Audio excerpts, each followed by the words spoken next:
yoga pants life. You gotta throw some shorts over the yoga pants. Very true. Well, you got to think how much wardrobes have changed in the last 2 to 3 years. I mean, so much attention to the comfy clothes. I mean, back to the zip up hoodies, rocking the hoodies, the jogging pants, the pajama pants. The Q-zip game. I mean, even like small things with style, like it's cool to wear regular or like high tops with a damn suit. You would never would have seen that like 5-6 years ago before that, and now it's fashionable. I wore some cons for my wedding night. It was on a beach, but I still wear cons with the dress pants. I've worn Jordans with the suit. Jordans with the suit, man. Nice. I don't think I own any shoes outside of Chuck's. Like I have like about 4 pairs of Converses in just different colors. That's all I wear. All right, you savages ready to go? Ready to rock. Whenever y'all are. Yep. It's busted.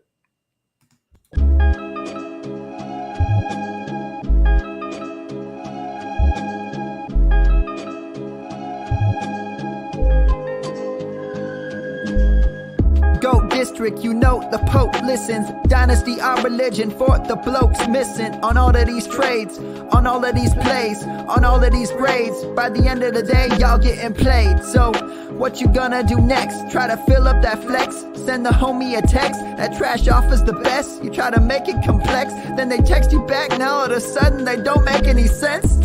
Broaden your horizons, boy. Dynasty's not for the Simons, boy. These trades not for consignment, boy. Respect your opponent, y'all some piranhas, boy. This my advice, from me to you. Open up your cute little podcast queue. Search up GOAT District, my dude. Pop it in your ear, man, y'all know what to do. It's the... And I always be trading. And I always be trading. And I always be trading. Y'all try to betray them, but first you gotta bait them. Fish.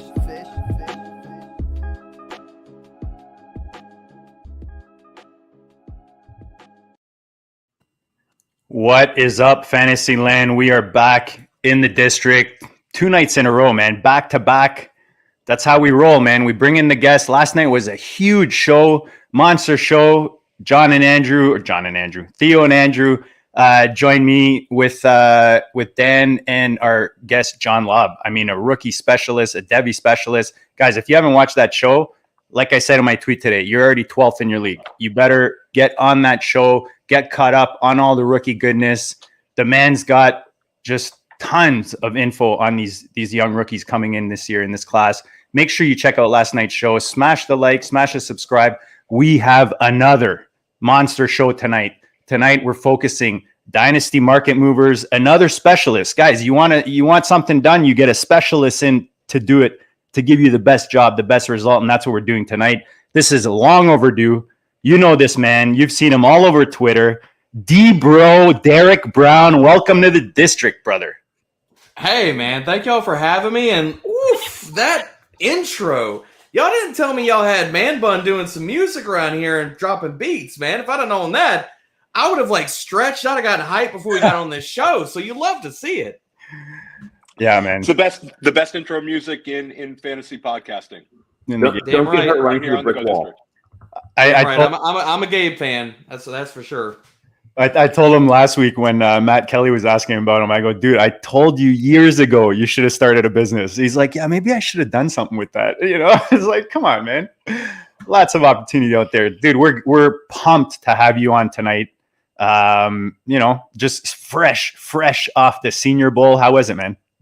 It was good, man. It was a good time. I mean, for a noob like myself, it was my first time going down to Mobile, checking everything out, interviewing players, getting to see practice and diving into all of that kind of stuff. So really, I was like a sponge, man, just trying to soak it all in. I didn't want to leave, didn't want to fly out. And I guess Mobile wanted me to stay because DFW froze up and I was there for an extra day just trying to get back from Mobile. So it is what it is and it's meant to be, man. But no, it was a great time. And honestly, being there, seeing all the guys at practice, having the chance to interview these guys, there was a lot of different things being immersed in it and seeing them at practice that it changed my opinions on some of these players. We're going to talk about them and stuff like that. I know it's on the show outline. I got the sheet pulled up, But it was a good time, dude. Great stuff.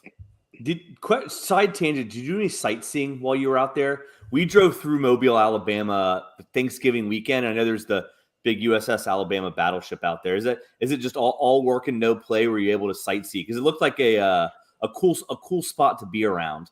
We didn't do any sightseeing though. It was not all work. It was a lot of play, but Nice. all the sightseeing that I could tell you was just restaurants and a variety of bars. If you count bars as sightseeing, yes, we did a lot of sightseeing. Nice, very cool. Yeah, downtown looked cool. We stayed at like an old like Andrew Jackson like encampment for when he was doing whatever he was doing in the South. So was pretty cool. Looked like there's some cool bars in downtown. So how did it line up with your expectations, Derek, heading down there? I mean, it was good. Honestly, I was surprised a little bit by how much access you had to players compared to my thoughts going into it and stuff. So, I mean, whether it's not only just the media breakfasts and things like that and players walking around, you're able to interview them, but honestly, I mean, just walking through, whether you're in the bars, whether you're walking through the hotels and stuff like that, you just never know legit who you're going to run into. Like, I 2 a.m., I'm sitting here talking to Mark Brunell and Deuce Staley sitting at the bar, or I'm randomly walking to the hotel and I'm like, holy shit, that's Dan Marino. I need to go check my pants. Like, oh, okay. Hi, Dan. What's up? It was good stuff, man. So you just never know who you're going to run into, as well as like a variety of scouts and stuff. So I think for me, I didn't have a lot of preconceptions going into it. For me, it was just like, I'm just going to take it all in and soak it all up, man. So it was good. Talk to us about, sorry, Theo, just talk to us about FTN. I mean, dude, it's every single day we've got one massive ton of content dropping on the site. I mean, right now, it's the ramp up time for like fantasy baseball. So my dude Vlad Sedler's got tons of rankings, all kinds of content going across the site, as well as it's Dynasty time, man. So I'm dropping articles, I mean, basically Monday through Friday, one a day, as well as ranks, trying to keep those updated. We got a brand new show on the podcast network with myself and Ray G that we just recorded episode 2 yesterday night. That dropped today. So a lot of things, a lot of stuff. Really, regardless of whatever you're into, whether it's Dynasty or you're looking at other parts and facets of NFL and other sports, man. I mean, FTN's got you covered, dude. Whether it's, I mean, even if you're playing esports and shit, like I'm sure if there was some way to bet on like competitive ping pong, we'd have somebody covering it. So nice. The caricature guy is working overtime with all the content creators you guys are having joining the staff and all the cool cartoon pics. So we see them all, and I love all those. You've got who? Who's the high stakes guy that's over there? Nelson. Oh yeah, Souza. Yeah. Souza's my boy, man. I love Souza. Yeah, the roster's Nelson's been on the pod a few times. Yeah, Souza's good people, man. Salt of the earth. And Noah Rondell has been on the Go District as well. Yep. I mean, we got a talented team, man. I like, regardless of whatever sport. I mean, look, I'll tail action. If I get bored or I get a wild hair, I'll play MLB, DFS, I'll play NBA, I'll play shit. I've even been known to sit here and tail some esports picks. I feel very grateful and honestly blessed to work with a lot of people. And especially like when you get into a spot where you feel like not only do you work with other talented people around you, but you get to learn from them, because that's one of the things that, like, you know, I've been doing this for a few years and stuff, but I feel like once you get to that point where you stop learning, you stop growing, you stop pushing yourself in a lot of different areas, you're going to either get passed by or you're going to die and nobody's going to give a crap about what you got to say. You know, so I feel really blessed to work at a place where I feel like constantly pushes the envelope as far as like sharp content. And myself, there's still stuff that I learn daily, dude. And that's no bullshit. It's life, man. The older you get, the more you want to be a sponge too. I find like I just want to learn. Yep. If I'm not learning, I feel like I'm wasting my time, you know? Absolutely. Kev Wheeler with a very, very crucial question before we jump into goodness tonight. Ping pong or beer pong? For me, it's probably beer pong, and I'll probably just play it with bourbon instead of beer. I'm not a huge beer fan. Nice, guys. Theo, Andrew, what do you got? Beer pong. I'll be the outlier, man. The Canadian north of the border. I'm ping pong. I had a table in my basement, and we used to have all out wars with the boys, like rackets flying at your head, just all out wars. Oh, you'd eat me up. I'm terrible at it. Now, pool is that's a different animal. We can play some pool, but ping pong, it doesn't go well. I'll crush at ping pong.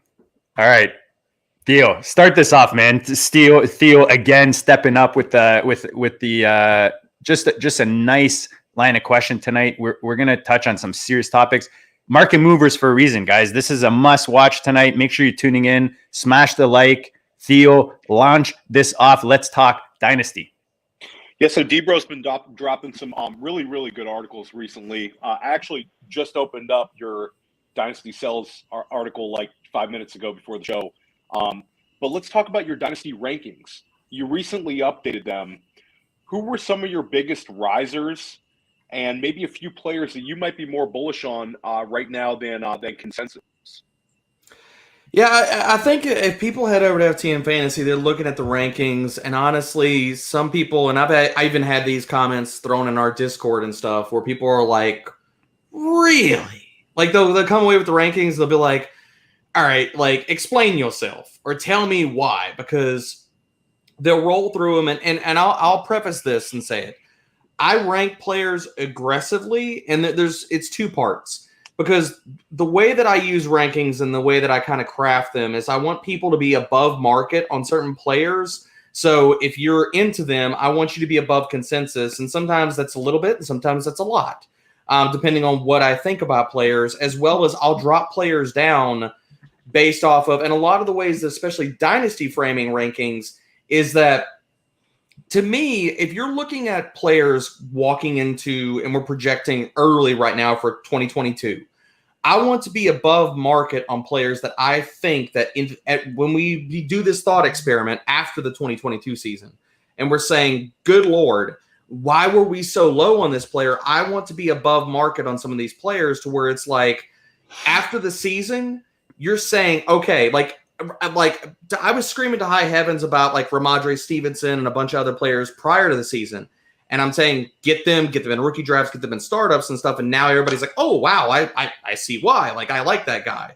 And some of the guys that stand out to me, like, I mean, I'll lead off with this. Javonte Williams is my RB3. And a lot of people, that might not sound too hot takey to anybody. And I'm not trying to just do this for just trying to do it. Like, for me, I really have a hard time. He would not be outside my top 5. And honestly, the only two players above him in Dynasty right now at the running back position is Christian McCaffrey and Jonathan Taylor.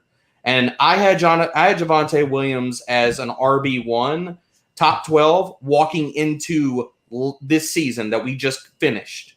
And for me, it's a combination of talent, opportunity, and people saw it even when he didn't have the damn backfield to himself, regardless of whatever metrics you look at. Elusivity, he's good in pass protection, good in the passing game. I think if he gets that 3-down workload, and we saw that versus Kansas City, you are not going to be able to possibly, even if you could get him in Dynasty right now, whether it's a startup, and I say get him aggressively, like, I don't play all these ADP games, man. If I'm drafting startups and you do the work and you're sound in your process, get your damn guys, man. Like, get the players you believe in and you know that based off of your process and you think it's sound. Why people play these games off of a false construct about what we think consensus is, and then especially in Dynasty, you get to watch the guy ball out on somebody else's roster, because once they get him, good luck trying. You're gonna have to overpay or try to get him back in a trade. Nah, man, like, he's one of those players that I've been above market, still above market. But I'm curious y'all's thoughts on Javonte before I rattle off a few of the names here. No, I have a ton of Javonte in Dynasty. He's one that I went pretty hard at last year. I'm expecting really, really big things. I think it's a little crazy. He's become such a, like, I don't think 3 overall is crazy at all. I think that's probably correct. And I think that in terms of like an asset that you could trade, I think Javonte, like, people are willing to give up the farm for Javonte right now as well. So he's like an ascending talent. He showed two-way ability. Really impressed me as a receiver last season. We know that the running ability is there. All he needs is the volume. And I also like that he's younger. I know, some people don't get as caught up in the age, but he's one of the younger starting running backs in the NFL this year. So I'm very bullish on Javonte. He's in redraft starting to correct itself as well. Yeah, I was gonna ask Debro where he is on Javonte in redraft, just because I don't know about you, Theo, but especially the underdog draft, I find he's falling like middle of the second, and I like pairing him up with like 2 or 3 serious receivers. There you go, Andrew. So where do you see him like dynasty? I don't disagree. I think it's not crazy to say he's the top 5 running back. Where do you see him for 2022? I mean, I'll happily draft him in the second round. That's fine. I mean, regardless of people want to talk about it, maybe Melvin Gordon comes back, maybe they don't. Maybe they draft somebody to spell him, from time to time, because we're also in a league that is rare when you get a running back that's got playing 80 to 90% of the snaps. So even if he walks into next year and he's playing 65% of the snaps, that's still fine, man. Like, you don't have to, because you can count on one hand how many players. I mean, Jonathan Taylor's my RB1 in Dynasty, and even he is not playing all the damn snaps, So that's honestly where the league is going. And you have to look at not only he doesn't have to be an 80, 90% snap player, but is he also going to run routes, and is he going to get the money touches inside the 20? And as long as Melvin Gordon doesn't come back, who the hell's taking those away from him? Nobody. Nobody's taking those away from him next year. So I'm totally fine taking him in the second round of drafts. If we don't see that Melvin Gordon comes back and stuff, I mean, he's a locked-in RB1 for me walking into next year. I would have no problem because, honestly, you can make a really good case. Like, if we get to the offseason and Denver gets a quarterback upgrade, they upgrade a few other positions. They look like they're going to, because they have a good defense. They're going to be a better, or at least an improved team walking into 2022. I think that, and honestly, like, you want to put him in that 1-2 turn conversation, I honestly wouldn't have a problem with that either. I've seen him go at the end of the first in some redraft, especially FFPC. Yeah. Yep. Yeah. I think he'll probably land there. I think his ADP is already being pushed up a little bit to that 110. I think. Yep. I can be fact. Especially after Rodgers signs there. It's boom, top 5 done. The first NFFC draft, FFPC started a little bit before the NFFCs, but the first NFFC, Javonte went in I believe he was 10th. So people are getting bullish on him. One other running back that I know you have pretty high up in your rankings, one that we love to see bounce back big time next year coming off of an injury, is J.K. Dobbins. Maybe you want to share your thoughts on Dobbins right now. I mean, you want a running back that is literally, he's the epitome of explosive. If you look at yards after contact per attempt, I think we've kind of forgotten just how special he was in his rookie season. And unless we're projecting that he is, and I'm not saying obviously, yes, we know certain factors are going to still be there in Baltimore. Yes, Gus Edwards is still going to be there. Yes, Lamar Jackson is still going to be there. Those are both totally, that's going to happen. He's going to be splitting some work with both of those guys. But we also, if you are betting on talent and just straight up betting on talent and efficiency and an offense that is based around running the damn ball, and I'm gonna mention another part of this offense on guys that I'm higher on, but with Baltimore, I think the offensive line can still get better. You talk about J.K. Dobbins, he could play. I mean, legit, he's got 3-down skill set. So Baltimore feeding all these empty and horrible empty calorie targets to freaking Devonta Freeman. We see some of that with J.K. Dobbins, and I'm not saying he's going to get a massive pass game role because you just don't see that out of rushing quarterbacks and things of that nature. But even if he gets 3 targets a game, it's still adding to his floor and his ceiling. And for a guy that legit has, and I'm not going to put him as far as he honestly deserves it based off of what he did in his rookie season. If you wanted to put him in that same type of tier as far as of explosiveness as Nick Chubb, I honestly can't push back against you too damn hard because if you look at the numbers, it backs it up. So he's a guy that just because it's almost like out of sight, out of mind. We didn't see him. He's been out. And people saw basically two has-been dust collecting, like terrible running backs just shitting it up in Baltimore all year. And they're like, I think they've forgotten how good this run game was the previous season. And I'll happily be above market on J.K. Dobbins in multiple different formats. And I get the pass game concerns. I get the other reasons to worry about like his rushing equity and things of that nature. But if we're making a sheer bet, pushing the chips to the middle on talent, Dobbins has that in spades. He's such a nice value in best ball right now. Just because of the whole narrative with Gus Edwards, people worried about him, like you said, out of sight, out of mind. And then the whole Lamar Jackson is there to take away touches, in the red zone at the goal line. So I think that's just offering a ton of value right now for Dobbins. So if you want to start with those early receivers and then hit Dobbins, as your first RB1, I think that's a sweet build right now. I don't think that at all.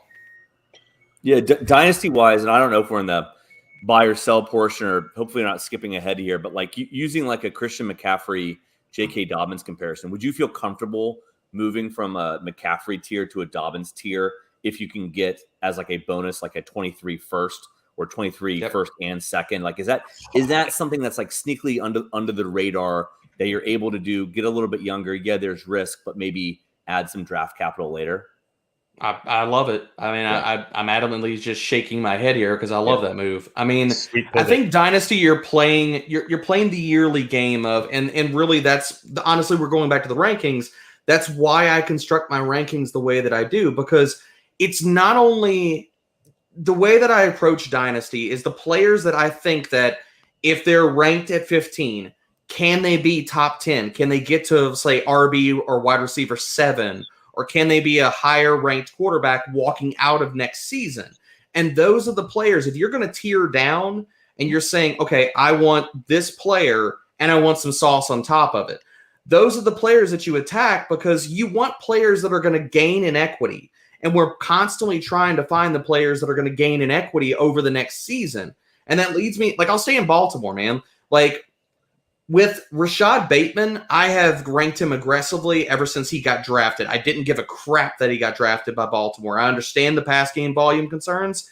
We just saw Mark Andrews ball the hell out this year, and he went up Dynasty rankings. Like right now, the only person in my tight end Dynasty rankings above Mark Andrews is freaking Kyle Pitts. And so do I think that we have Sammy Watkins leaving, Devin Duvernay and all these other damn schmoes are not really a thing in this passing attack. So we're talking about we want consolidated targets and passing trees. Okay, that's what we have in Baltimore. It's Andrews, and it's going to be one of these other guys. Now, whether you believe in Marquise Brown, and I'm not even going to go into all the stuff that's floating out there on social media, although I am bringing it up, about him retiring and stuff. Whether that happens or doesn't happen, doesn't matter. I'm above market consensus on Rashad Bateman because, honestly, when you turn on the tape, regardless if you dive into like spreadsheets and analytics and yards per route run and early career production at the collegiate level, tell me a damn box where Bateman does not check.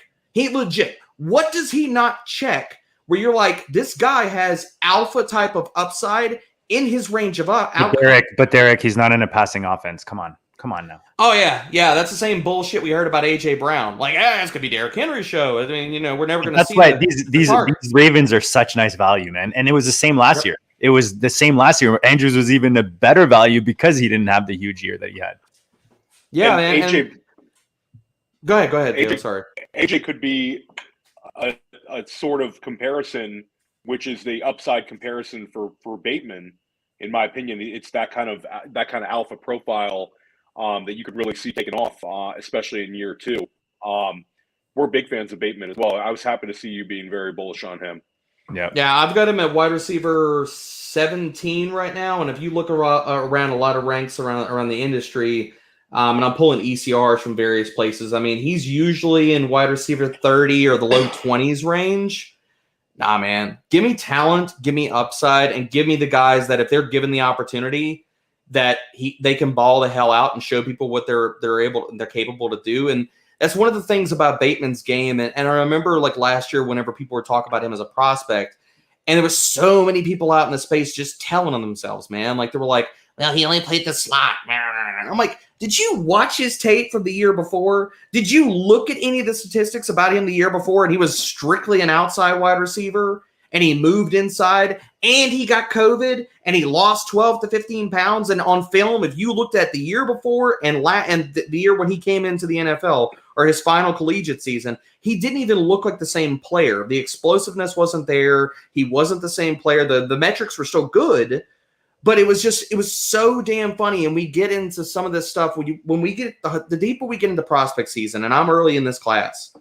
But it's so funny, the echo chamber and the crappy narratives that you see tossed about, where everybody's like, one person says it, or maybe it's somebody from a big account or a large following, and everybody else is like, I mean, yeah. And then all of a sudden, just the echo chamber starts, and it doesn't stop. And I'm like, come on, man. Like, don't be scared to sit here and plant a flag on a talented player, or do your damn homework and then have conviction about what you see. Is there a name that's starting to pop out that's in that kind of? Do you hear any names that are starting down that path right now? I haven't gotten deep enough into this rookie class. And now there is one guy we're going to talk about from the Senior Bowl that I think he's getting hyped a lot. And maybe, and this is not me leaning into the echo chamber, but I'll say this as a foreshadowing. All the good things you're hearing about Christian Watson, believe it. Believe it. I think he is going to be drafted inside the top 2 rounds of the NFL draft. It's going to happen. He is going to run fast at the combine. He balled the hell out at Senior Bowl. And even when you take out all of this context, like take away the Senior Bowl, take away all that kind of stuff, he was electric both on film, and if you were to put him up against all collegiate wide receivers last year with 50 or more targets, he would have led the nation in yards per route run. And to me, all of these different things, regardless of whatever you're splicing through, he deserves the damn hype. He is going to get drafted. If people are pegging him outside of, I don't think he gets into the first round. I'll say that. But he is definitively going to go inside the top 2 rounds of the NFL draft. Well, there you go. Yeah, Watson's pretty serious. Watson's definitely exciting. Yeah, nice college dominator in the 40%. But I mean, go ahead, guys. Sorry. I'm just looking at your rankings. A couple other wide receivers. I noticed your ranking for Devonta Smith. What are your expectations for him? Moving forward, and I know that he's not necessarily one of the guys we'll talk about as the targets, but I think some people are maybe a little more worried about Philadelphia. Would he be a guy that you'd actively be going after as well? Oh yeah, I mean, if you don't have him, the thing about it is and sometimes we get into all this stuff, and again, we're talking about narratives and stuff. It's like, okay, well, Philly didn't throw the ball a ton. Like after they changed up their offense mid-season, I think it was the Detroit game, and they went to extremely high rushing rates, and they kept the ball on the ground. We could see in Philly, not only does Jalen Hurts, and people for as much, and I'm a Hurts stan, everybody knows this, but as much shit as people give Jalen Hurts, he just finished his first full NFL season. Mm-hmm. So for as much shit as people want to talk about, as a quarterback in the NFL, it's basically his rookie season. His rookie season starting a full season. Yep. But people want to sit there and crap on him. And that team was littered with injuries. Well, regardless of that, they had to find their damn identity. They came out the first 4 to 5 weeks of the season throwing at a top 3 to 5 clip. And then they realized not only okay, Hurts is having a hard time with this, we don't have the personnel to do this. Legit, we got Dallas Goedert and we got Devonta Smith. And this all leads back to Devonta Smith. We know where the ball was going in Philly. Even if they draft a guy, and I don't honestly think that maybe they draft another pass catcher, and that's fine. I don't think that they probably do that in the first round, even though they do have 3 first-round picks. I think that they're going to address the trenches, whether they go with corner, whether they go with the defensive line and offensive line. I think that's probably where they go, and maybe they trade back a little bit and get some more picks to really try to build up this roster. If they draft a wide receiver in, say, the second round, I'm not worried about that taking away, because if you believe in, we're talking about betting on talent, Devonta Smith has the talent. And regardless of whether you go back and you look at his tape at Alabama and all the BMI stuff, the guy showed in his rookie season, and he left a lot of yards on the field. He's come out in interviews and said this. So his statistical season, also taking into mind that he didn't play. Like that last game, they played him, he got a record, and they pulled him. So even his statistics could be better if he had played the entire season, or at least a full last game. So you're looking at, if we would have talked about a guy, and I had to pull up where his season ending stats were. He didn't finish with 1,000 yards. Maybe he could have got to that at the end of the season. And these small little like boxes that people look for, like people like a rookie wide receiver even having 900 yards versus 1,000 in their rookie season. That those things change the narratives and the complexion about how people look at certain players. And with Devonta Smith, he showed us he can win. He showed us that he can win versus good corners. Now I know he had a tough game versus Trevion Diggs and various other spots, but that's also him being a rookie. If Philly doesn't take a wide receiver in the first round, I feel great about Devonta Smith. And yes, I have him ranked aggressively because I believe in the talent. I believe that he showed that he can win on the outside. He's got a varied release package. I think he's going to be a good NFL player for years to come, man. I think that, and also looking at Philly, their pass rates might not be extremely high, but I don't think that walking into next season, they're going to be a top 2 to 3 rushing rate team. I think we could see it meet in the middle, honestly, where they're not going to be top 10 in passing rate, but they're also not going to be bottom 10. So even if they're middle of the road, like they're throwing the ball around like 58%, 57%, it's going to be higher than it was last year, and thus it means an extra, like a boost in volume for somebody like Smith. First OTC of the night. We'll go to Derek. We'll go around rapid fire. Devonta Smith or Brandon Ayuk? Oh, give me Smitty. It's not close for me. Okay. Andrew, easily? Devonta. Theo? Smith easy. All right. Agreed. Yeah, we'll keep some for later. So Yeah. I'll mention one other guy since we're on ranks in here. And I mentioned him in my buy article, and I mentioned him on the show with Ray the other night. And he's a player that if you look at my ranks, I think I have him at like wide receiver 23 or 24. So he's top 24. But a player that I was not high on as a prospect coming into the NFL, but we have to change, and we have to adjust our thoughts, because once players hit the NFL, I'm not saying that you throw all the draft capital stuff out the window, which this player actually hasn't. And I know I'm kind of teasing this, and this is a long-winded explanation to say that I like Kadarius Toney now. And I was not. The receipts are out there. You can go listen to Fade the Chalk whenever Adam and I did the entire like hour-long breakdown about Kadarius Toney, and he was high on him, and I was like, nope, I am not big on him. But you look at Kadarius Toney and what he did in his rookie season, and I'm going to throw this stat out there. I put it in the article. I've talked about it before. You look at all wide receivers with 100 or more routes last season. The only players that finished with a 29% or higher target per route run, which basically if we believe that targets are earned, which you should because they are by getting separation and just being damn good at football, and players that also had 2.2 yards per route run or higher. This is the short list. And obviously I'm alluding to this, that Kadarius Toney is in this list. The other 4 dudes that are hugging up right next to Kadarius Toney on this list, Cooper Kupp, Devontae Adams, A.J. Brown, and Antonio Brown. And if that list doesn't sit here and shock you and say, holy shit, Kadarius Toney was very efficient and he did a lot whenever he was actually on the NFL field, yeah, I'm in on Kadarius Toney, man, and I have him ranked aggressively. And the stink of the Giants is real. But the other thing about the Giants is, tell me a depth chart where a guy, if they have the talent, couldn't quietly, easily ascend to being the number 1 option. Like if you don't believe that Kenny Golladay is really that dude or was never really that dude, or maybe he's past his prime. Point. I mean, other players on that Giants depth, who's going to be that guy? Sterling Shepard's not that guy. Ingram's gone. Like legit. We could see Kadarius Toney, if he truly has this level of talent and he's able to separate, walk into like what, 27, 28% target share next year, because who the hell is going to steal targets away from him?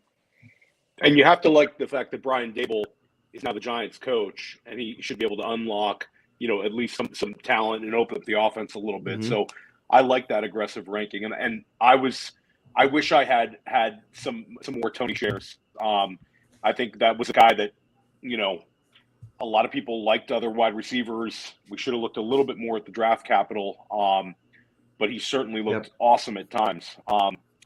Yeah, he's definitely an interesting one this offseason. And you probably saw the bottom of the Giants offense, right? Like he had those efficiency numbers in about like a pretty bad case scenario.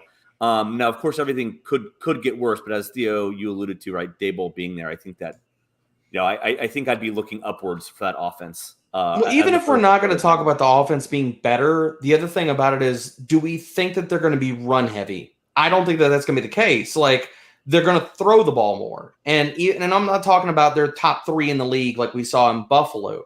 But if the passing rates still come up, we're talking about more volume, and that's going to sit there and trickle down to Kadarius Toney. So not only just like the offensive schemes being better, but also even if we say, okay, this is not even just Buffalo. This is not, okay, maybe they don't get to top 3, top 5 in passing rates.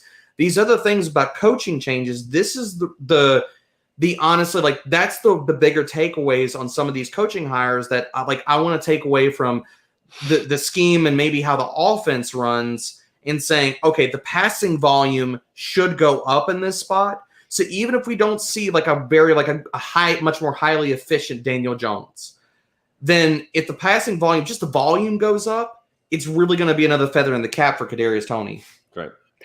Shout out to Wheeler in the chat. Yeah. Wheeler wants to know where you're at on Antonio Gibson, to pivot back to running backs. I saw this question pop up at the bottom. Wheeler, I've got Antonio Gibson. I might need to bump him up a little bit. And this is not just seeing that you have him at RB5.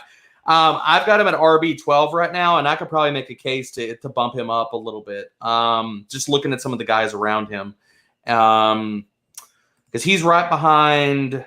Yeah, I need to push him above. He's right behind Nick Chubb. You could make a good argument to push him above like Nick Chubb, maybe even Austin Eckler, and get him into that top 10. Where he's at versus some of those other guys that are in that like 7 to 10 range, I think kind of comes down to maybe your beliefs and like what you believe for Washington, and maybe the range of outcomes for his role moving forward. And that's probably where we're splitting hairs. But I mean, I think he's an RB1 in Dynasty for sure. Shout out to the commies. Washington commies. Is there any tight ends? Is that the commies you're referring to, JD? Sorry? Oh, no, that's kidding. Speaking of shout out to the chat, shout out to our Russian listeners. Appreciate that this is a global podcast. Good to see you guys here with us tonight. Absolutely. Love it. Is there any tight ends you want to talk about, Debro, from your rankings? Let me pull up the tight ends here. I mean, is there any? I'll throw this back to you, Theo, while I'm waiting for this to load. When you're because and some of this is like when you start ranking players, like my crazy sauce might not sound too crazy to me, but other people going through my ranks consider and be like, what is that?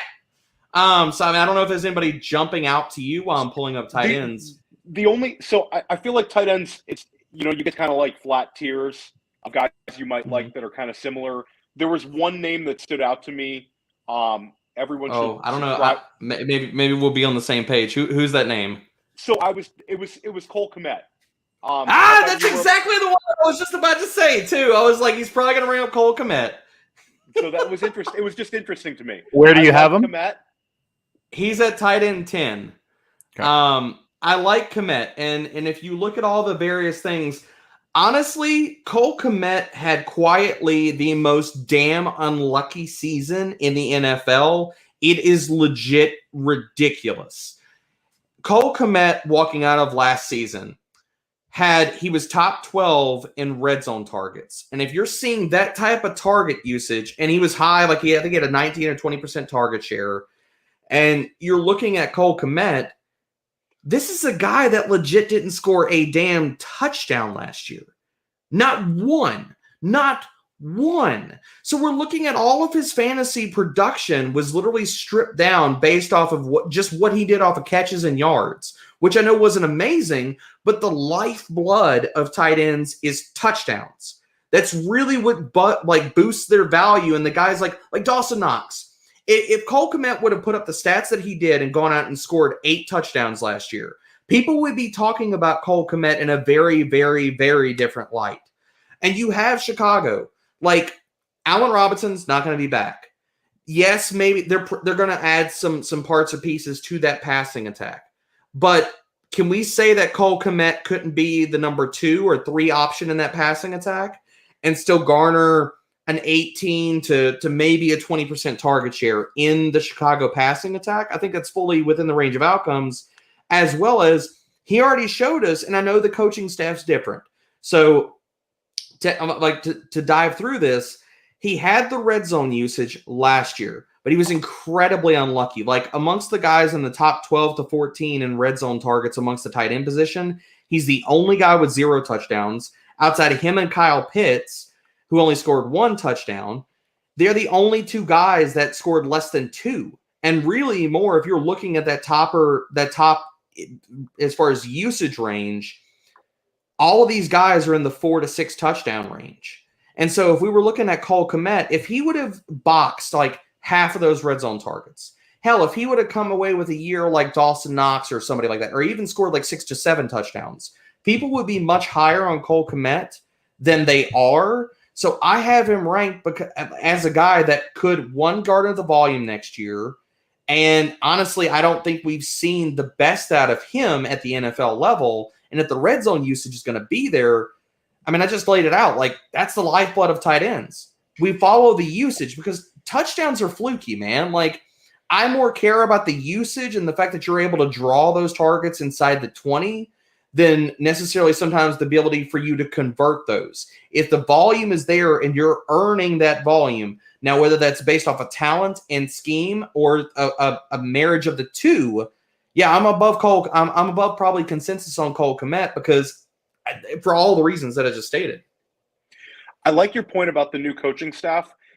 You also had Nagy, who seemed to really like Jimmy Graham and made him a part of the game plan, like whenever possible. You've got to think that Eberflus is going to go with this, a lot more Comet and not necessarily mixing in the additional tight ends. So I like that take with the new coaching staff. Yeah, Comet seems like one of those guys that he's probably very easy to get, even in tight end premium. I know, like I took over an orphan in a tight end premium FFPC, and I have Kyle Pitts. So I put Cole Kmet on. I said, I'm willing to trade him, and the offers I'm getting in are comically low. So I don't think there's really a bullish market for him that there might be for like a Noah Fant or a Dalton Schultz or one of these kind of guys that are pretty close in tier wise. So I like that bullish take on Comet.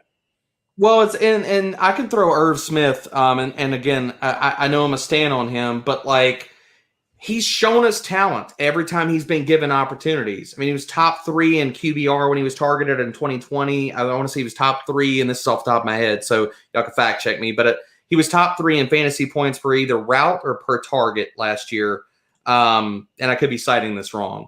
But with Irv Smith, he's going to be going back to a consolidated passing tree. Adam Thielen's getting older. I have in the same tier as Cole Kmet, and we've seen the talent. So outside of, we think that, okay, what? Tyler Conklin's going to be better than him? Come on, man. Please. Nope. We love Irv Smith in the GOAT district, man. Hey, man. Good people. Good place to be. I'm glad I'm amongst friends. Another out of sight, out of mind bargain right now and everywhere. Yeah, I mean, legit, you could probably get him as an easy throw-in, and I have him at tight end 11 right now. I actually have him right above Noah Fant and Schultz. Who's a deeper guy? Just because we have a lot of tight end premium FFPC guys playing. Who's Tyler Granson, a guy you like, or so Tyler? I'll bring this name up, and I know we're going to get to some year 2 guys, but I'll bring his name up real fast because honestly, he is dirt cheap, he's free, and I've not shut up about him since he got drafted. I love Hunter Long, man. I really do. I loved his talent. I loved his tape. I love what he brings to the table. I think he's athletic enough to be a good pass catcher. I don't think Mike Gesicki is back next year in Miami. That's what I projected ever since he got drafted there. And if you look at Hunter Long and look at his receiving upside, so his final 2 seasons at Boston College, amongst all tight ends with 25 or more targets, he was top 20 in yards per route run over both seasons. He was 20th one year, and then he was 4th the other season. So as a guy that I think that we didn't see him, and he legit did nothing his rookie season. So you're not going to hear people out there like hyping and talking about him. Granson's another guy that I'm fine with kicking the tires on because I don't think that Jack Doyle, maybe he's not back, as well as Mo Alley Cox and stuff like that. But as far as a guy that put up production at the collegiate level, he got draft capital, which really for tight ends, you're just hoping the guy goes in the top 3, maybe 4 rounds because it's year after year. We don't need first round or second round draft capital for the tight end position. How long do we have to see that shit doesn't matter for the tight end position? They take longer to develop. You have a myriad of guys. And look at Kittle and Waller, right? 5th and 6th Kittle, round. Waller, Mark Andrews. I mean, just go down the damn list of the top tight ends. Travis Kelce. All these guys. None of these guys were drafted inside the top 2 rounds of the NFL draft. So Mark Andrews.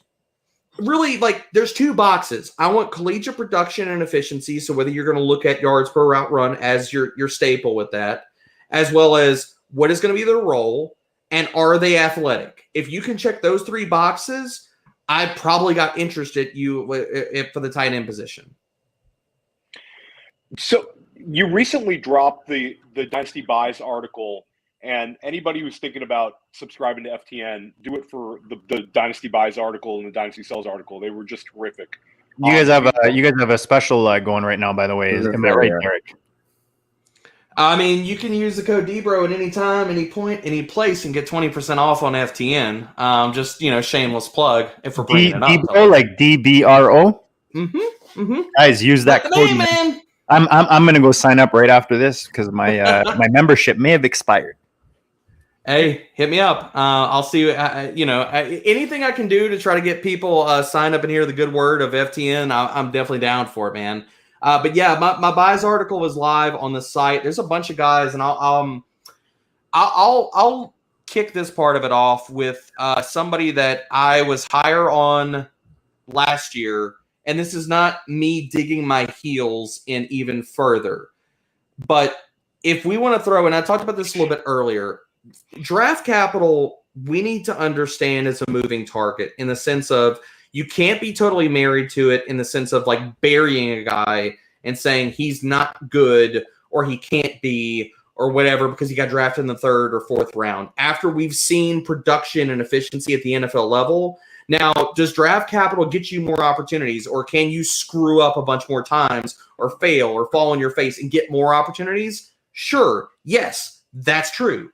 But the opposite side of the coin is also true. Can 3rd round picks or 4th round picks, if they come in from day 1 and they are lighting it up, can they cement themselves in the team's plans? And for this guy, this team came out and said last year that, look, we didn't take him in the 3rd round because we didn't have a 3rd round pick.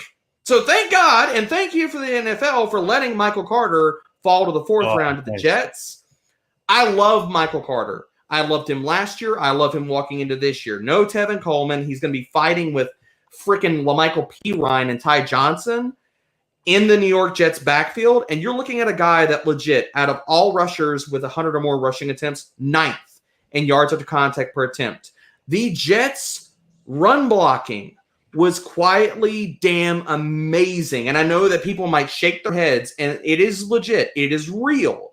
And I've dug through the FTN data stuff on the back end to pull this for people. So since week 9, weeks 9 through 18, the Jets' offensive line was 4th people in yards before contact per attempt.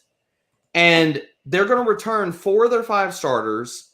Maybe they draft somebody else, and then we're talking about, okay, do these other starters, because they did have, and I'm not saying it's a totally young line, but you have guys that are not aging along that line. They're returning 4 of their 5 guys. And the thing that I loved about Carter, and we saw bear out as this offensive line gelled throughout the season, is they ran a lot of inside and outside zone. And if you want, regardless if you wanted to look at PFF grades or you wanted to look at how these guys were, all of these offensive linemen are made for a zone scheme, and Carter runs it to perfection. His vision, his elusivity, he's awesome. And people might not want to pay up for him because they say, okay, well, he's got 4th-round draft capital.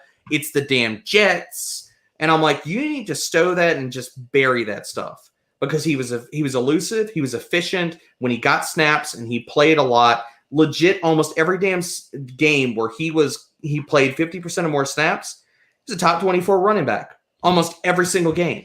Like, what else do people want to see? Like, I mean, and I'll open this up to the floor. Like, I mean, if y'all aren't in on Carter, tell me why and push back at me here, because I'm totally fine to have the conversation. I got 25% ownership right now in the Underdog, which just letting our peeps know we do have a new partnership brewing with our friends at Underdog that will be dropping details very shortly. So yeah, man, Carter's another guy, you know, similar to Dobbins. Just if you're hitting receivers early.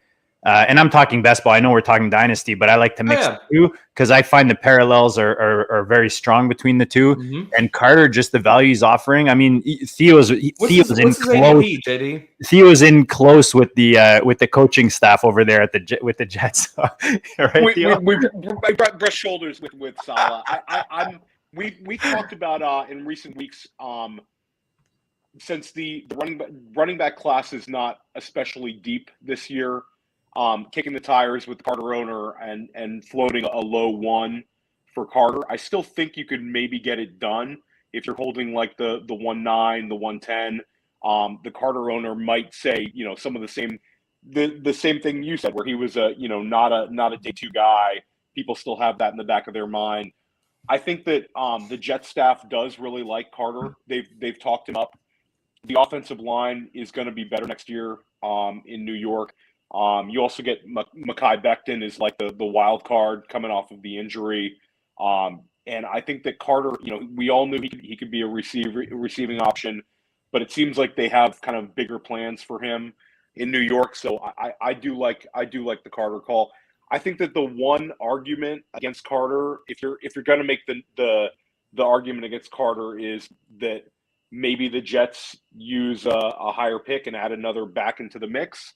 But I don't necessarily see that happening. But I guess that would be kind of the argument against Carter, is maybe the Jets decide to use a day 2 pick to add one of these backs. But if that doesn't happen, you know, sky's the limit this year. I think he could be a high end RB2. Well, and the flip side of that coin is that if you look at where this coaching staff came from and the nuts and bolts, honestly, San Francisco doesn't want to spend up equity on like any running backs. They've legit like used UDFAs and things of that nature. Can we also say that maybe this was the spend up for New York? Like, them spending a 4th-round pick on a running back is a lot higher than what we've seen any kind of draft equity and things of that nature, at least in previous iterations in San Francisco, which, I mean, this coaching staff you're talking about, the offensive coordinator came from there. The head coach came from there. And I'm not saying it's all the same type of prevailing feelings or they're going to stick to that, but them spending a 4th-round pick compared to whatever's been spent on or not spent on San Francisco running backs in previous years, that also could be telling too if we're just going through the weeds or splitting hairs here.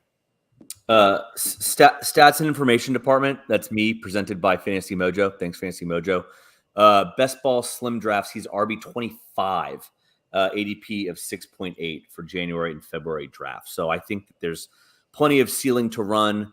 In terms of the negative case now here in 2022, I won't make it, but there's definitely receipts out there where I was in people's DMs around May 21st talking about trades when they were, thinking about Austin Martin in particular, when he was, trying to move up, I think, to a late first. And I basically told him, I quote, I don't want to get stuck holding the bag on Michael Carter if I miss out on the Elijah Moore, Rondell Moore, and Terrace Marshall. So I think all things considered in certain drafts, I was taking one of the Moore brothers, and didn't get a whole lot of Terrace Marshall. But nevertheless, I was telling people I didn't want to get stuck holding the bag with him. And now I think this year, as we've all alluded to, I think he's a great buy candidate. I'm just saying the receipts are out there. Hey, man, look, we can talk about receipts on this show. I've got a lot of really spicy receipts on Terrace Marshall. I mean, yeah. The biggest Terrace Marshall bandwagon driver is actually on a plane right now, so he's not with us tonight. But shout out to the overnight sleeper, Dan Williamson.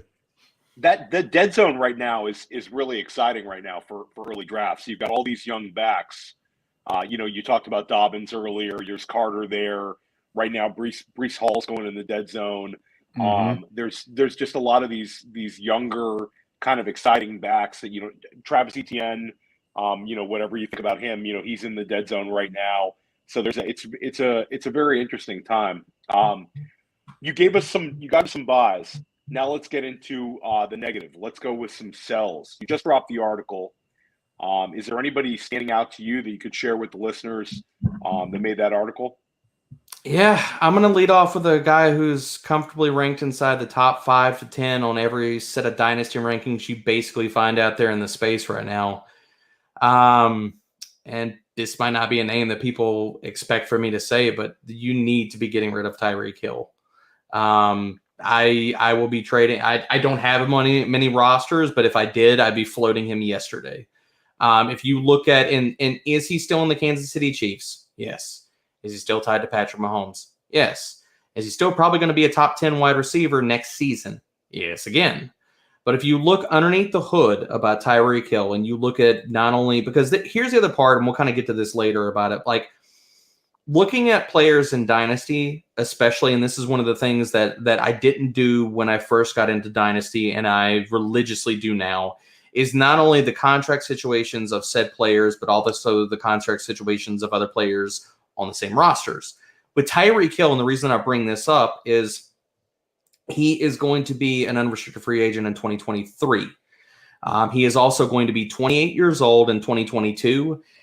And really, when you get to that 28 barrier, it's like if you're going to trade a guy after he hits pretty much that 28, 29 mark, you're not going to get the same kind of market value for him that you would have gotten if he is 26 or he's 27.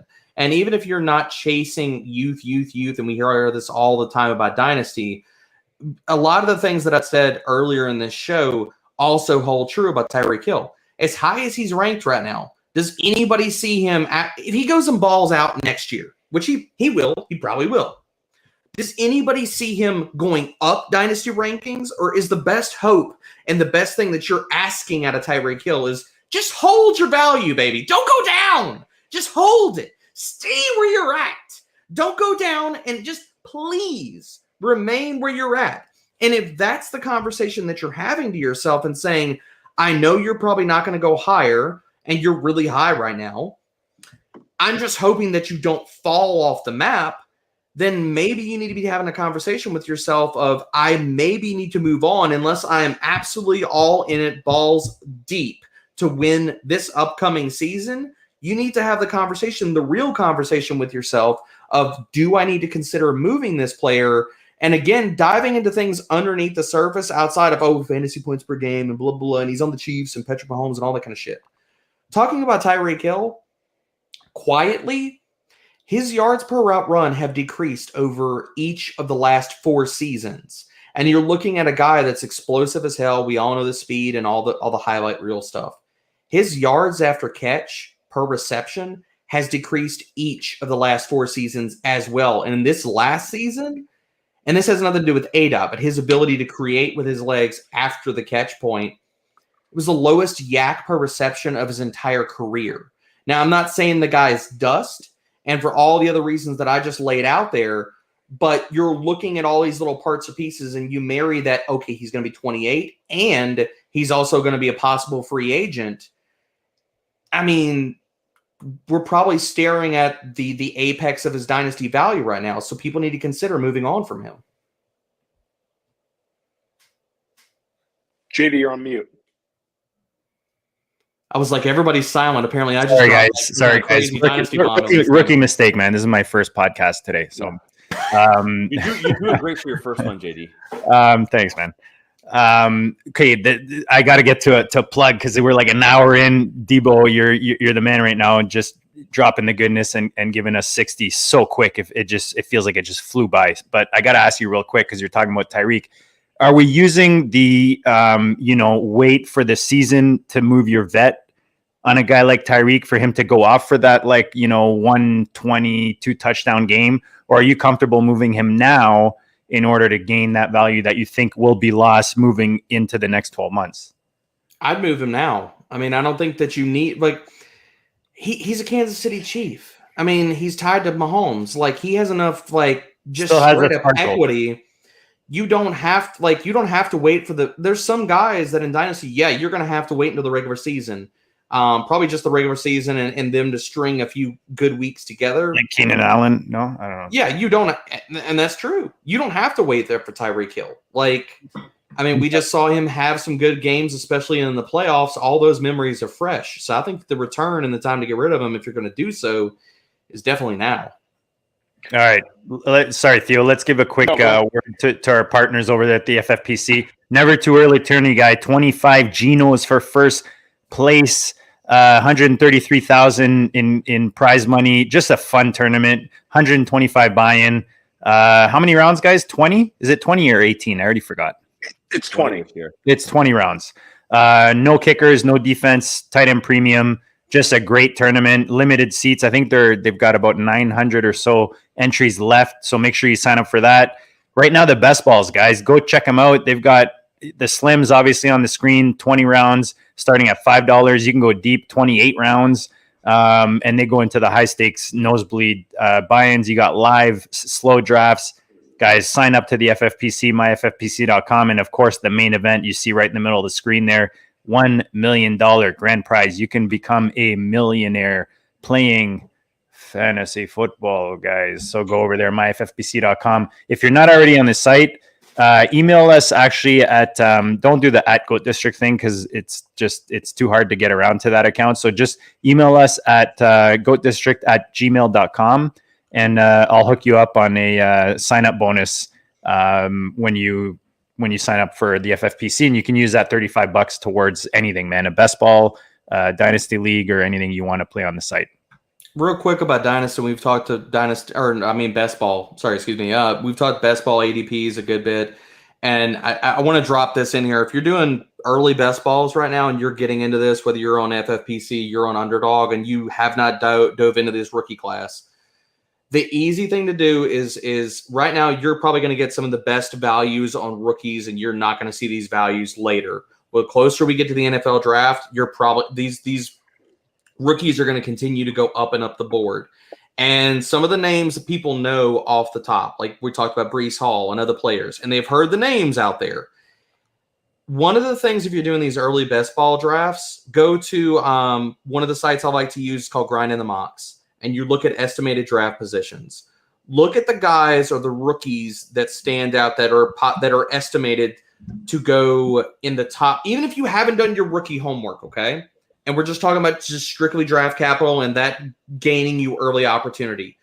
Go check out where these guys are going and compare that versus your ADPs right now. And if there are outliers in these rookies, but we have guys that, based off of all these mocks that are collated there, that are going to go in possibly the top 2 rounds of the NFL draft, maybe a third round. You're looking at the top 3 rounds, but really getting that draft equity in the top 2 rounds. And there's an outlier there where you're like, Jesus, the field has not caught up to this running back, this wide receiver that's being projected high, but the ADP doesn't match up. Those are the types of players where, especially if you're doing early best ball drafts, you need to be jumping on, because a lot of these values of these ADPs, closer we get to NFL draft, you're not going to see those. They're going to evaporate. They're going to go away. They're going to raise the closer we get to that, and the closer we get to the football season, and these guys get landing spots. So anyway, just wanted to throw that in here for early best ball since we brought it up once or twice. Interesting. That's a good tip. We used to ask our guests for like a good site or tool that maybe, most of fantasy doesn't know. So you brought up a good one there with grinding the mocks. So just to, I want to get back to the Senior Bowl. You brought up Christian Watson. You're super excited about him. There's one other player that we're interested in because we play a lot of tight end premium, Trey McBride. Your thoughts on him at the Senior Bowl, and also any other standouts you'd like to touch on, in your time in Mobile. McBride, I mean, is a stud. He was consistently winning in one-on-ones. You saw the clips. I think it was a Kenny Pickett, or maybe it would have been a Desmond Ridder pass, where he just went up, manhandled a dude, came down with a contested catch. That clip has made its rounds around social media, and for good reason. I think Trey McBride is going to be a productive NFL player. I like his game. I like what I've seen both on film and as far as like the numbers and stuff. So I think McBride did nothing but help himself in Senior Bowl week. And a lot of people, we kind of thought that he was going to have a strong week, and he did nothing to sit here and disprove that. So really like McBride's game. The guy that I keep bringing up on shows, and the numbers will never bear it out, that I like the film. I think he's sneaky athletic. I'm not going to be surprised if the NFL likes this guy and he has a better NFL career than he did in college, or that he has a more productive career and he comes out of nowhere in a sense. The guy that showed me something when I was there at Senior Bowl and showed me something on film was Jeremy Rucker. I really liked his tape. I think he's sneaky athletic. If you look at yards per route run, you look at a lot of different other metrics, he's not going to pop off the page. He's not going to pop off the page as far as how much they threw him the ball at Ohio State. But when you watch his film, when I saw him at Senior Bowl, the one lasting impression that I came away from both of those was, why in the hell did they not throw this guy the ball more?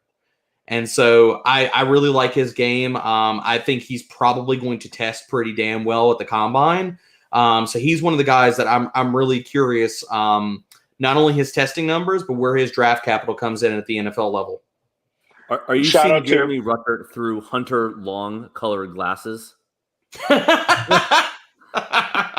I mean, look, man, there's all these tight ends year after year that come out of nowhere, or that get left for dead or forgotten. And then all of a sudden people are like, wow, look at that guy. So, I mean, I think like whether you're looking at it in best balls or dynasty and stuff like that, those are the guys at a position that, I mean, tight ends, we see the huge ebbs and flows for value and guys come out of the woodwork on a yearly basis. So especially guys that I think that are going to be cheap in rookie drafts or in dynasty. Yeah. I mean, it costs you nothing probably to get Rucker. Even in tight end premium leagues, I don't think that he's going to be expensive. He's not a guy that's going to be drafted inside the top 2 rounds, but we're talking about draft equity doesn't matter as much for tight ends in the sense that if he gets drafted in the 3rd round or the 4th round, yeah, sign me up, man. And shout out to Rucker. He's from Long Island. We rarely have NFL prospects coming out of Long Island, but he was New York State Player of the Year, an absolute stud. And now he's going to get drafted by the NFL. So shout out to where I live. Love it. Absolutely love it. Let's do a quick OTC here. Do you want Rucker or Njoku? I'll take Rucker. What about with Troutman? I might even lean Rucker, only because I think the Saints are kind of a mess right now. And then, and bringing this up because I wanted to check this real fast. Rucker's EDP, so his estimated expected draft position right now is sitting at 92. So that would put him into the 3rd round. So we're talking about he's probably going to meet that draft capital benchmark that we're talking about here. So again, another feather in his cap. JD had a great question for John Lobb with regards to Trey McBride, and we'll throw the same one out at you. Where would you put Trey McBride if you had to put him into your dynasty rankings right now? Like, where would be the cutoff of are you putting him in the top 10? Or are you putting him in the top 15? He's probably going to sit somewhere. He's going to be in the top 15. Staring at my ranks right now, I'd probably put him without landing spots known and things of that nature, saying he goes, he'll probably be, and I got the site put up. So they got him into the EDP of 43, so 2nd round. I would put him, I'd probably slot him in probably like 15, 16 range. Like, I think if he gets the draft equity, somewhere in the around the Schultz tier. Schultz, Hunter Henry range. Yeah, Schultz, like 13, 14, 15. I've got Schultz, Gesicki, and Hunter Henry. I put McBride somewhere in that tier right there, like on the cusp of tight end 1, but a high end tight end 2, which is pretty damn good for a rookie. Absolutely.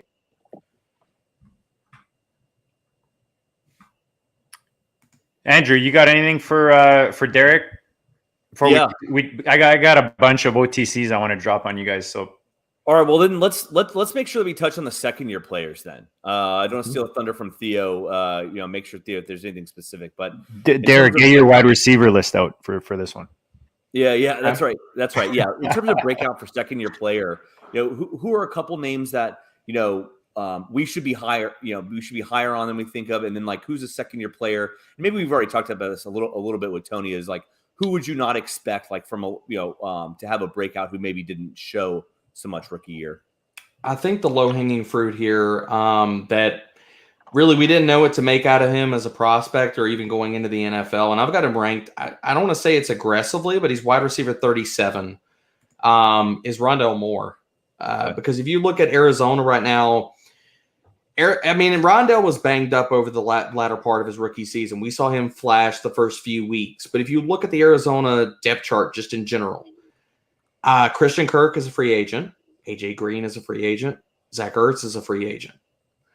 If they add an outside component and just say, all right, hell with it, we're just going to let Rondell Moore play the slot, then I think it's wheels up for him. Because, not only, and this is not like, I don't bask in the glory of vacated targets, but my point is to say is that, like, Rondell Moore, we didn't see enough of out of his rookie season to really know what his upside can possibly be at the NFL level. He was banged up, and he was run as the wide receiver 4.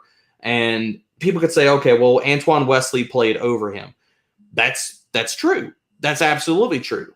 But the other part about all this is that did anybody think that Rondell Moore was going to enter the NFL and all of a sudden be thrown to the outside and be asked to win that way? And the way that Arizona, and we have to understand how some of these offenses run.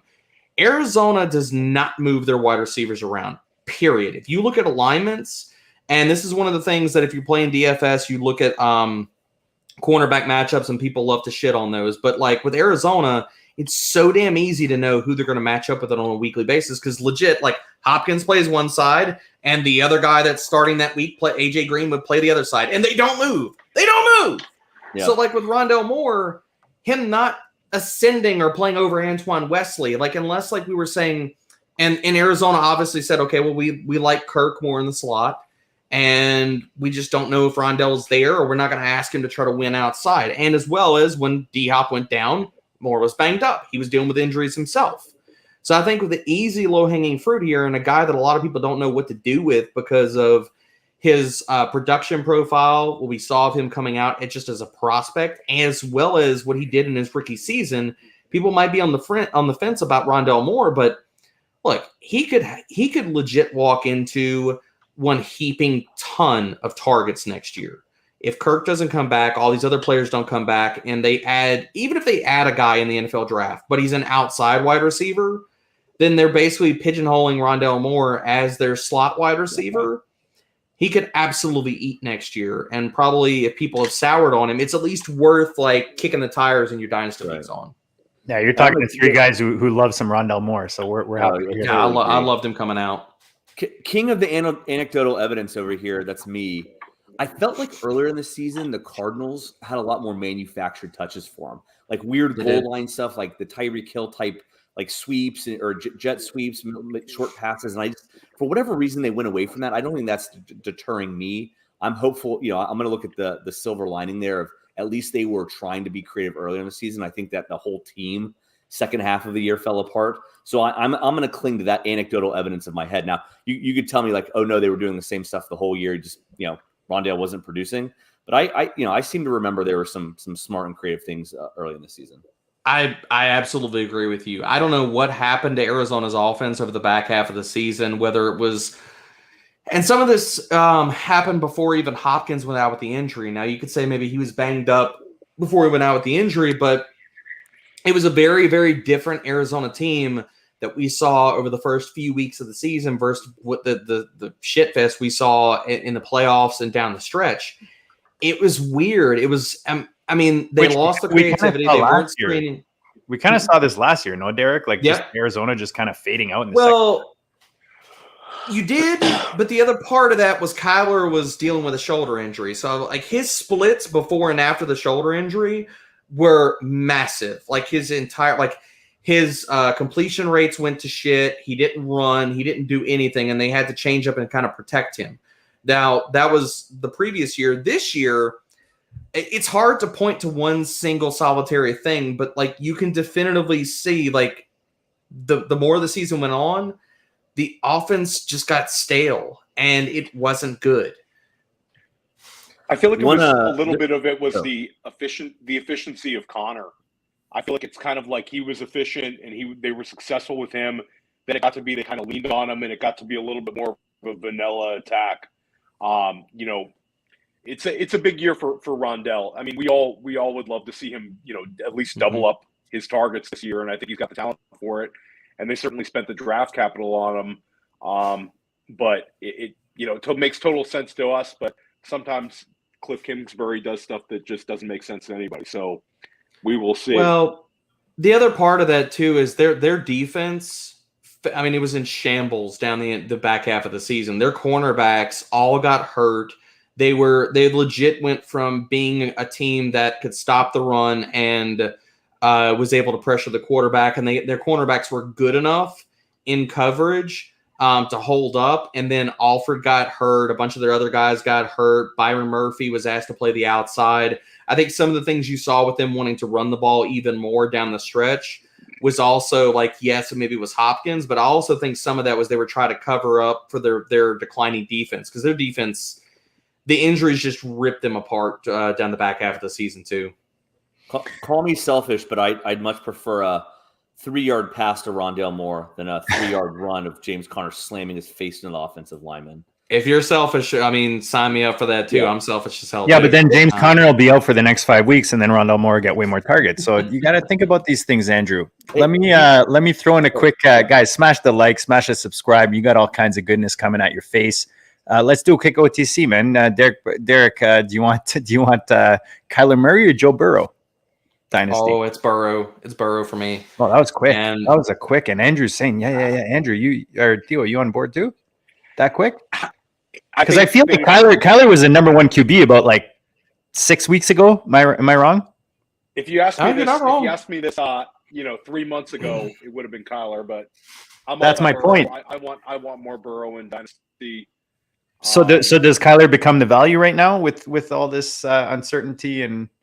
Or maybe Burrow is still a value where I don't think the market's necessarily caught up to, what he is, because I think that, he lacks the elite rushing ability that some of these other guys ranked highly in Dynasty have. I still think Burrow you're able to get, even despite him making a Super Bowl.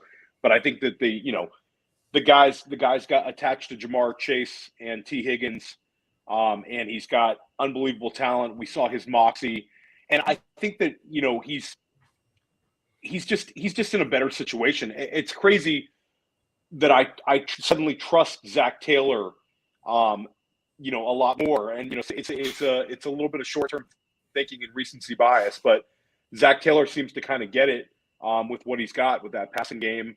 Mixon's signed there. So I think we'll see more good stuff from Burrow. And there's a lot of question marks in Arizona right now. The whole team's a free agent. D Hops is 30, and I'm not sure. There's the I don't buy into the whole Kyler Murray, beefing with the team thing. I think that stuff gets overblown this time of year. But I think that Burrow's just a cleaner profile right now. So I answered the question real fast, JD, because off the top of my head, knowing my ranks, I know that I have Joe Burrow at QB3. The only dudes that are above him are Josh Allen and Patrick Mahomes. So it was nothing. What about Lamar? What about Lamar and Kyler? I have to go check my ranks. They're back to back. I think I have them like 5 and 6. I can't remember who I have over them. Maybe it's Lamar. Okay. That's a tough one, JD. That's a really tough one. Yeah, I would say that they're kind of the same tier. I don't think I'd pay up for either if I'm trying to make a trade. Yeah. I have more Lamar Jackson than Kyler in Dynasty, so I might want to take on a little more Kyler. But Lamar's in a pretty good spot right now. You know, they have Mandrews locked up, Bateman ascending. I'm not lying. I have Lamar at QB5 and Kyler at QB6. Okay. What about you, Andrew? I think I'm on mute. Yeah, no, agreed. I think I'm taking Burrow over both Lamar and Kyler there. Yeah, but what about Kyler and Lamar? That's a question. Oh, sorry, excuse me. I blacked out while I'm mute. I'm going Kyler, but I mean it's razor thin. Yeah. Yeah, I think they're in a tier by themselves. Like, to me, and Ray and I had this conversation on the podcast. I think that you have three kind of definitive tiers in that top, say 6. Like, you got Patty Mahomes and Josh Allen are in the tier by themselves. And for me, that next tier, and I think the interesting conversation point was because a lot of people have this flipped, and I'm not saying it's wrong, but I think they're in a tier by themselves is Joe Burrow and Justin Herbert. And the reason I put Burrow above Herbert, and I talked to Ray about this, was that we haven't seen, like, you've seen Herbert now. What did he throw for? I think it was like 38 touchdowns, and he went above 5,000 passing yards. So, and I'm not saying that's his definitive, absolute, and total ceiling, but shit, it's got to be close to it. Like, what's he going to do better than that? He's going to go for, 5,240 touchdowns, as opposed to Burrow didn't get the massive volume increase. And I think that we still have a ceiling to be had from Burrow that we just haven't seen yet. So if I've talked about the whole way that I compose my rankings is being aggressive and putting guys above other guys that I think that can gain equity, and I want people to be above the field, that's why I put Burrow above Herbert. Well, there's still room with Burrow, right? They improved that offensive line. I mean, look what he did with that offensive line. I mean, imagine me with Dan's hair. I mean, come on. Imagine not running the ball with Samaje Perine. Oh, good Lord. Yeah, I didn't want to like crap on Theo's take about trusting Zach Taylor, but I'm sitting here thinking the whole time I was like, I don't trust that dude. I just trust the Super Bowl notwithstanding. But the guy, I said it out on Twitter earlier today. I was like, he's just the younger Pete Carroll. Like he walked into a legend type of quarterback that's going to hoist him up. He's going to get the extension, and Burrow is going to be a damn stud for the next 10 to 12 years and make Zach Taylor's career a lot better than maybe it should be, because Burrow is just that damn good. Hey, it's not about the X's and the O's, it's about the Mikes and the Joes. And he's got Jamar Chase and he's got T. Higgins. So pretty hard to screw that one up. No, it's pretty hard. It's like you can't really screw that up unless, you decide to run with Samaje Perine on 3rd and 1. There you go. With 40 seconds left in the fourth quarter, and the play before that, you decided to drag out 15 seconds. But we could go through that all for days. Just really bad. Yeah, if there's one way to shit the bed in the Super Bowl, that was one way to do it. Mm-hmm. Derek, let's do a quick plug for our friends at Viridian. You're wearing your Fields shirt on. I've got my JT rocking the JT 28. Guys, ViridianGlobal.com, all your fantasy gear that you want to wear, especially your GOAT gear. You can find it at ViridianGlobal.com /collections/GOAT District, hoodies, hats, toques, baseball caps, whatever, you name it. And they're comfy as hell. Trust it. Yep. Theo, do we have any Dino left before we move on to wrapping this up? I might have I don't know if anyone's into this, but I might open my I scored a NFL All Day, got myself a little Super Bowl package. I'll open that at the end of the show live on the air. I scored the Tom Brady record-breaking completion pass on December 12th last week. Nice. In a pack, which is nice. But nice. All right, let's get back to Dynasty. Enough into my NFTs here. No, I think we hit it pretty hard. This was we covered a lot. We covered a lot here. And these I got a real dumbass question for you, bro. Wheeler's got a good one for us. Gronk to Cincy. He threw that out there. I wouldn't be surprised. Uzomah's not necessarily back right next year. No, he's an unrestricted free agent, and I don't know about Gronk going there, but I'll toss one to you. I do think that they address the tight end position, but I'm really kind of curious if it's going to be Trey McBride. Wow, that would be awesome. 101 in tight end premiums. Even if they don't, whatever tight end they would take in this upcoming draft, because there's a bunch of receiving guys, and you can rank them and tier them however you want to. If a tight end goes in the NFL draft to Cincy, yeah, I'm probably going to be interested in that guy. I think a lot of people will, and that'll make it super fun, man. I love the overpays on the rookie spots sometimes. Yep. Anything else, guys? Andrew, Theo, dynasty wise for our boy D-Bro here, bringing the goodness tonight. We kind of went all over the map. Dynasty positions, rookies. We tried to look at Derek's dynasty rankings. Look at the market movers. You guys can figure out the buys and sells. I think through the 125 that we dropped for you guys. Anything else we haven't touched on? I got a real lowbrow question. So Theo, come and save me with a better question, so we don't end on a low note. D-Bro, question for you. How do you feel about Pitbull, Mr. Worldwide, taking over the NFL, given that there's a Rondell Moore and soon to be a Wandale Robinson in the NFL? I mean, hey, man. Hey, Theo, it's everybody's end on that. Quick.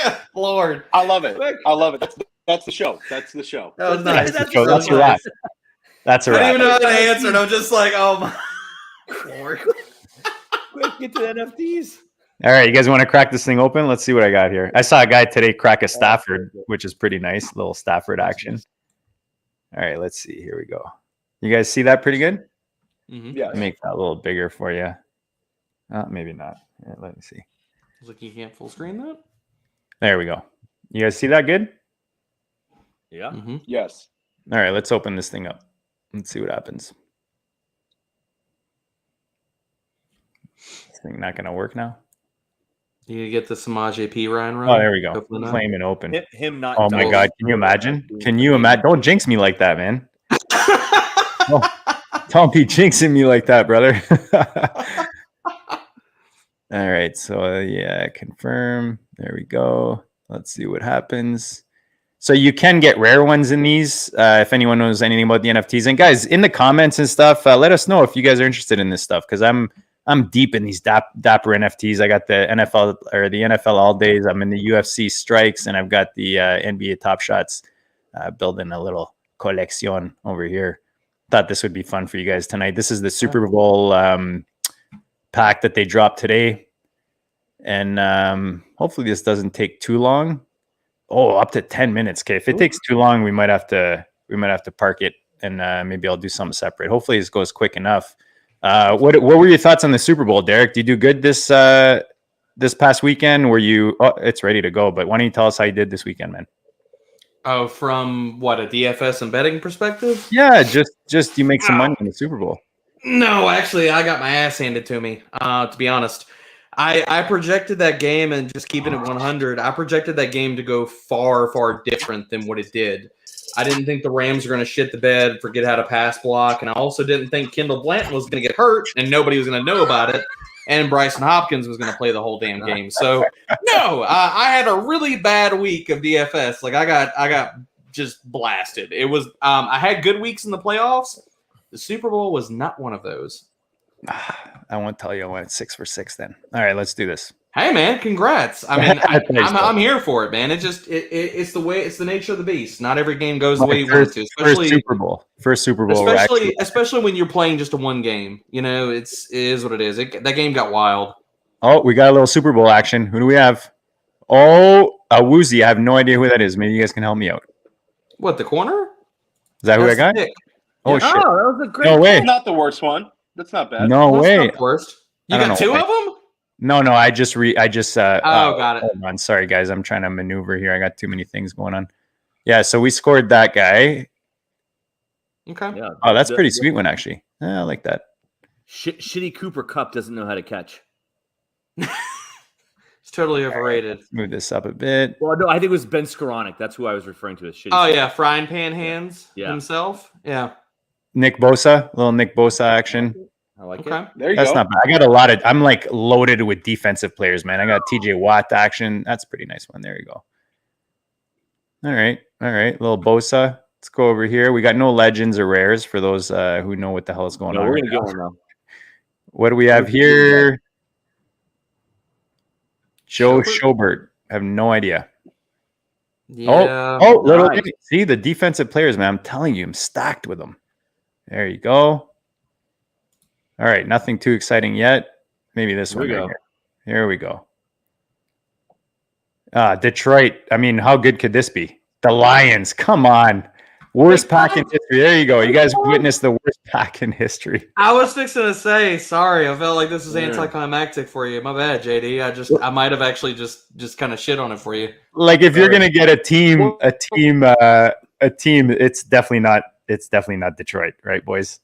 Well, you got like We're three editing- we're defensive editing it ones, out. and then what Editing was it out. that? Like a pass from a punter or something like that? Yeah, who knows? I'll take the Bosa. And that Super Bowl one's not too bad. A little interception. A little extra for you guys at the end. Derek, man, this has been a blast, dude. Like I said, this was long overdue. We appreciate you giving us, we're at $1.30, man. So we appreciate your time. We know it's valuable. Remind the people where they can find all your goodness. You're dropping, like you said, articles on the regular, all off season, anywhere else they can find it. Yeah, I mean, thank y'all for having me again. And I told you at the very beginning earlier today, for as long as you want me or can put up with me, you got me. So the fact that we went an hour and a half, nobody should be surprised if you ever heard me rattle off, ramble, and just never shut up. So I appreciate the time, appreciate the good talks about Dynasty, best ball, and everything in between. Yeah, check out my content over at FTN Fantasy, FTN Daily. Right now, I've got my Dynasty ranks up on the site.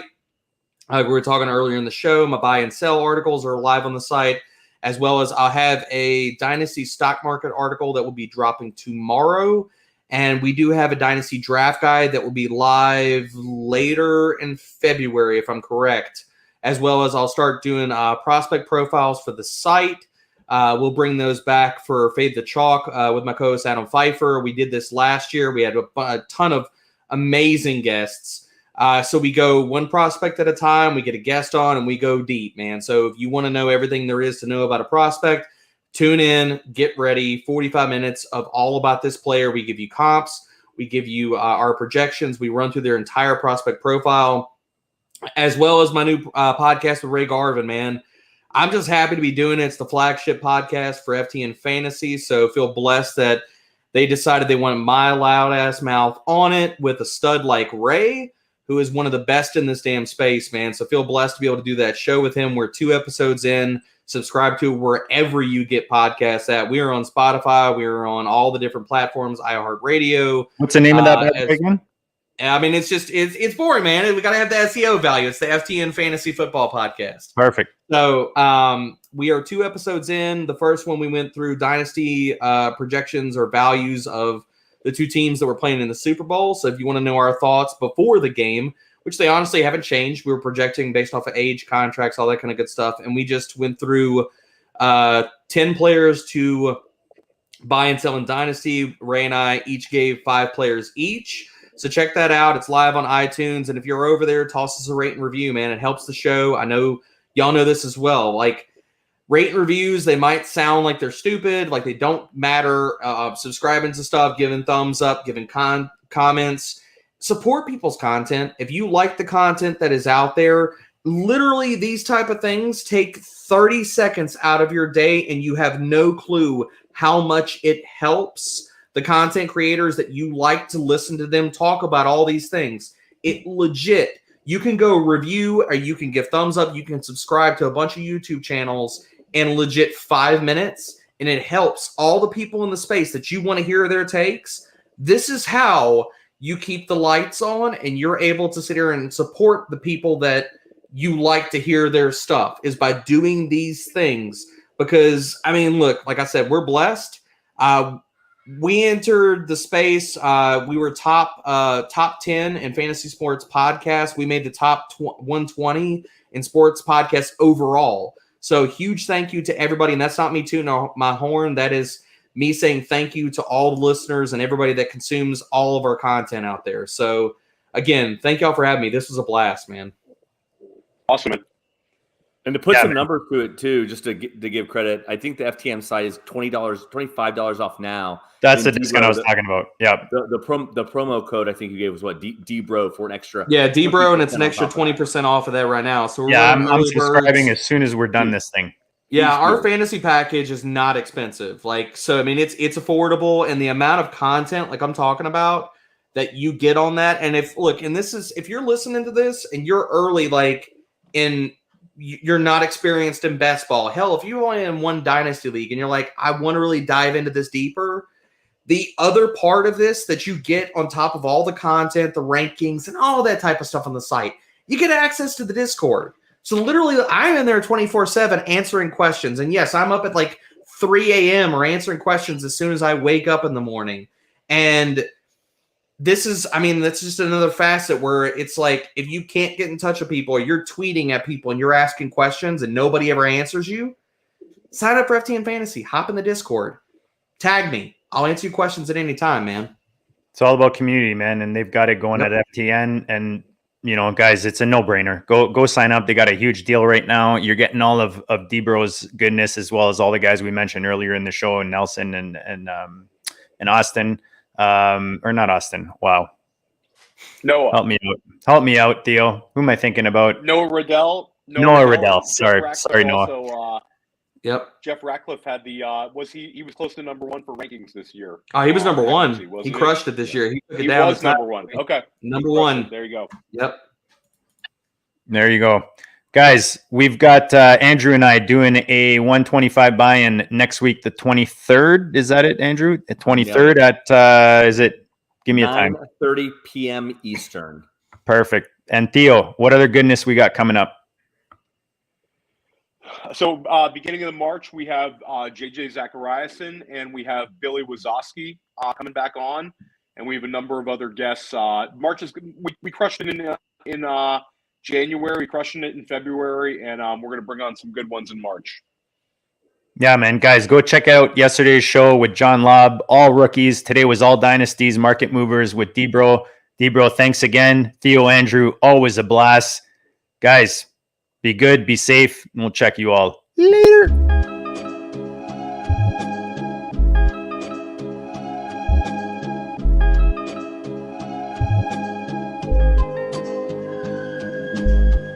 Go district, the Pope listens. Dynasty, our religion, for the blokes missing. On all of these trades, on all of these plays, on all of these grades. By the end of the day, y'all getting played. So, what you gonna do next? Try to fill up that flex? Send the homie a text? That trash offers the best? You try to make it complex, then they text you back. Now all of a sudden, they don't make any sense. Broaden your horizons, boy. Dynasty's not for the Simons, boy. These trades not for consignment, boy. Respect your opponent, y'all some piranhas, boy. This my advice from me to you. Open up your cute little podcast queue. Search up GOAT District, my dude. Pop it in your ear, man. Y'all know what to do. It's the and I always be traded. And I always be traded. And I always be trading. Y'all try to betray them, but first you gotta bait them. Fish.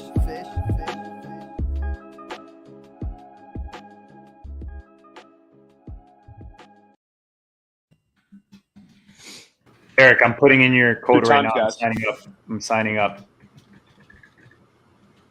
Good job, guys. Yeah, man, that was a good one.